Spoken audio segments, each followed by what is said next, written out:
Hello mga ka-airsoft. Dito naman tayo ngayon sa holster natin. Itong holster na ito actually may mga vlog na ako dito matagal na eh. Kung halongkatin nyo lang yung aking Facebook or yung aking YouTube. Na-vlog ko na noon pa ito. Siguro way back siguro 2003 I think, no. So ito ngayon dahil sa airsoft naman natin ngayon gagamitin ito, although ito rin yung gamit namin sa sa RS sa real steel o real gun. So ito ay kay Sir Ton ng Pampanga, no. Minabuti kong to para noon malaman din kung paano ang kanyang mechanism, no, paano siya gamitin. So well, ang natin ang holster, kung mapapansin niyo meron siyang lock dito, and then meron din siyang lock dito sa kabila, na itong isa kapag nadiinan niya, ayun, magla-lock din siya doon, hahawakan niya yung trigger, no.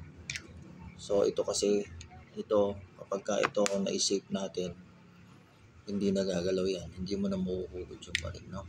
So ibang mga nito, ibang mga adjustment, halimbawa ito, luwagan lang natin, panahon masyadong hinigpitan to eh. Yan, natin to, tsaka ito.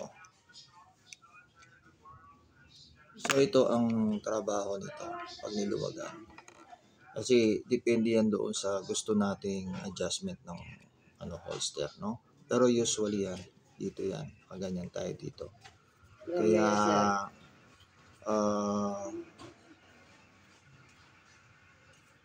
halos nakahiga siyang ganito yung ating holster, no? And then pagkatapos pag nailapat na natin, so ilalak lang natin yan, higpitan natin. Yung holster din natin, meron siyang adjustment dito. Kung tatanggalin natin itong dalawang screw dito, ito meron siyang additional na pwede mo pa siyang ibaba at pwede mo rin siyang itaas. Ito, ilipat lang natin yung butas, yung screw, no? So ito naka-design na kasi ang alam ko kapag nakalagay ang baril, dapat itong pinakalabi nito dapat talaga nakapantay sa belt. So dito pa yung beaver tail natin, so dapat ito nakapantay dito sa belt. Yun ang alam ko ang adjustment, no? Hindi siya pwedeng bumaba, ewan ko lang kung allowed naman siya kung tataas, no?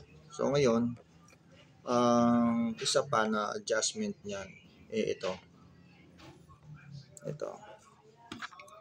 tuwagan natin ito, yan. So ito naman yung adjustment nito, dapat yung trabaho niya pag gano'n naman, yan. Pwede siyang ilapit na ganyan, pwede ilayo ito. So ang trabaho naman kasi nito sa IPSC kasi dapat yung agwat natin dito mula dito sa grip hanggang doon sa inner belt, meron tayong mga, kung sa inches, kung meron magkamali, nasa mga 2 and 1/8 inches, 2 and 1/8 ang dapat. So siguro mas safe ka na kung 2 inches siya from here to grip and doon sa kanyang outer inner belt, yun. Kaya meron tayong adjustment dito yung para gumalaw siya dito, no. Ngayon pagka na-fix na natin yan, nakuha na natin yung sukat, so meron siyang lock dito, higpitan lang natin ito lock, yan. Ito ipipix na natin, no. Yan, pagka na-higpitan na yon, so hindi na siya gagalaw. And then ito naman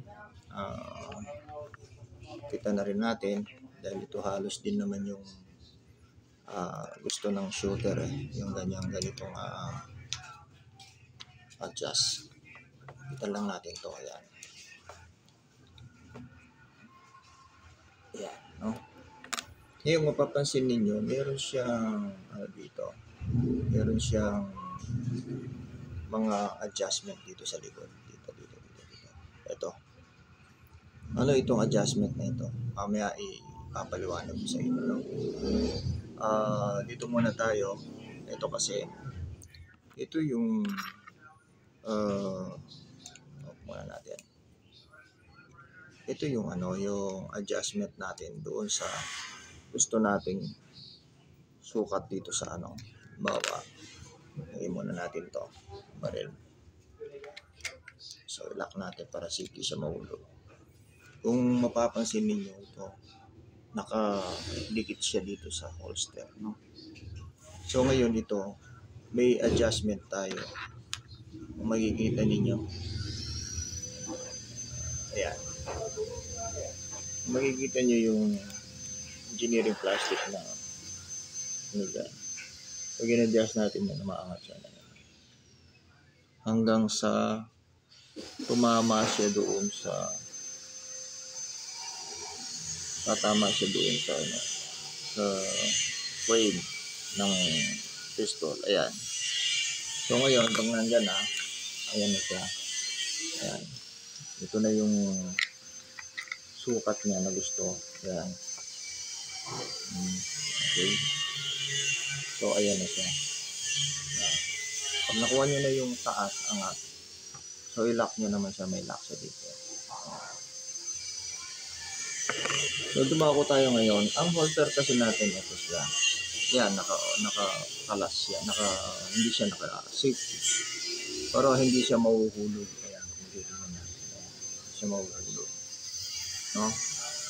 Ngayon, kung gaano kaluwang ito, gaano siya kagaan bunutin, kung mapapansin ninyo, ito lang siya. Ayan. Gaano kagaan yun? Ayan. Naano ko na ito na-videoan ko na nung mga nakaraan. Pagka binaligtad nyo yan, mahuhulog siya. Ayan. So, ganun siya kagaan. Hindi niya kakagatin. Kaya pagka nandito yan, ginanon mo. Ayan, hulog siya. Pero ilagay mo siya dyan, kahit iganon mo yan, hindi yan. Lalo kapag nilock mo siya, pag nakalock na siya ganyan, so wala na. No? Hindi na siya makakalas. So, ano pa ba? Ito, dito tayo pala. Kung mapapansin ninyo, ang gusto ko lang kasi sa holster, yung medyo may galaw. Yan. May galaw para hindi siya ganun kahirap bunutin. Ngayon, may adjustment yan na sa inyo. Itong butas na to sa gitna, ito. Pag ito kasi hinigpitan natin, yan. Nawala nga yung nawala nga yung galaw niya, nawala.